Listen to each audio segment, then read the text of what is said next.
The antique mirror stood in the corner of the dimly lit room, its ornate frame weathered with time. It was said to be a family heirloom, passed down through generations, carrying with it a history of strange occurrences and eerie tales.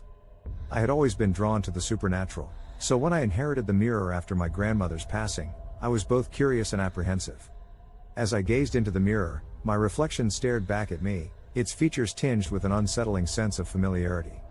The room seemed to darken around me, shadows playing tricks on my perception. I shook off the unease and turned away, deciding to explore the old attic instead. The attic was a treasure trove of forgotten belongings, dusty trunks, moth-eaten clothes, and stacks of yellowing letters. As I rummaged through the items, my eyes fell upon a photograph of my grandmother. She was young and radiant, her smile captured in a moment frozen in time. A chill ran down my spine as I noticed something peculiar. In the reflection of the photograph's glass, there was a figure standing behind me, a shadowy silhouette that seemed to blend into the darkness of the attic. My heart raced as I turned around, but there was nothing there. Brushing it off as a trick of the light, I returned to the mirror. This time, the reflection seemed different, subtly altered.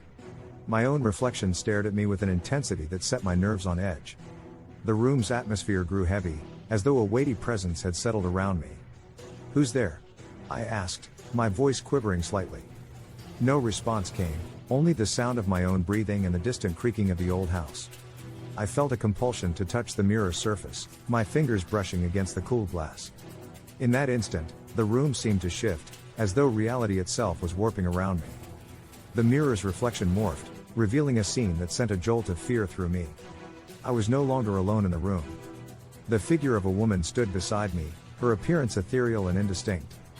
Her eyes were hollow, and her lips moved soundlessly as though trying to convey a message. I stumbled back, my heart pounding in my chest.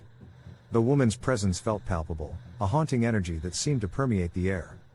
I wanted to look away, to escape the mirror's hold, but I was frozen in place, unable to tear my eyes from the reflection.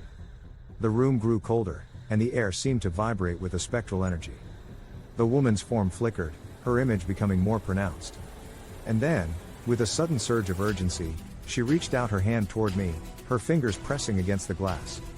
I felt a shock run through me as our fingertips made contact, a surge of emotion, a flood of memories that were not my own.